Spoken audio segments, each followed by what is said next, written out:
5 ম্যাচের টি-20 সিরিজের প্রথম ম্যাচ হবে আগামীকাল। সিরিজের প্রথম 3টি ম্যাচ হবে চট্টগ্রামে। সিরিজকে ঘিরে এরই মধ্যে শুরু হয়েছে টিকিট বিক্রি। এ নিয়ে বিস্তারিত জানাতে চট্টগ্রাম থেকে যুক্ত হচ্ছেন সহকর্মী কাজী মাহফুজ।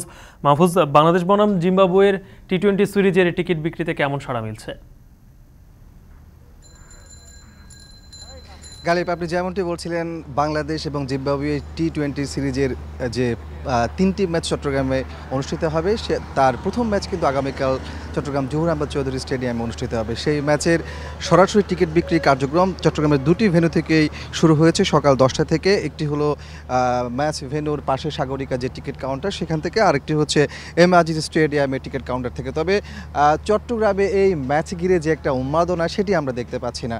যদিও গতকাল থেকে অনলাইনে টিকিট বিক্রি কার্যক্রম শুরু হয়েছে, সেখানে অনেকেই অনলাইনে টিকিট সংগ্রহ করেছেন। যারা অনলাইনে টিকিট কেটেছেন তারা মূলত আজকে এম আজিজ স্টেডিয়ামের কাউন্টার থেকেই সকাল 10টা থেকে সন্ধ্যা 6টা পর্যন্ত সেই টিকিট সংগ্রহ করতে পারবেন। তবে সরাসরি যে টিকিট বিক্রি কার্যক্রম, তেমনটা আমরা এখানে সারা পড়ছে না, সেটি দেখতে পাচ্ছি। মাঝে মাঝে দু একজন আসছেন, তারা টিকিট সংগ্রহ করছেন। যদিও আগামীকাল যেহেতু ম্যাচ, সেখানেও কিন্তু টিকিট বিক্রি কার্যক্রম চলবে।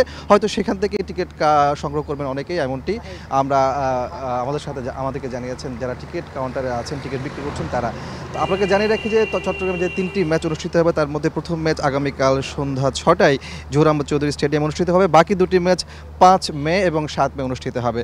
তো সেই ম্যাচগুলোতে টিকিট বিক্রিতে একটা সাড়া পড়বে, এমনটি আশা করছেন বিসিবির কর্মকর্তারা। তো সব কিছু মিলিয়ে আমার কাছে এই ছিল চট্টগ্রামের সাগরিকা টিকিট কাউন্টার থেকে টিকিট বিক্রির কার্যক্রমের সবশেষ।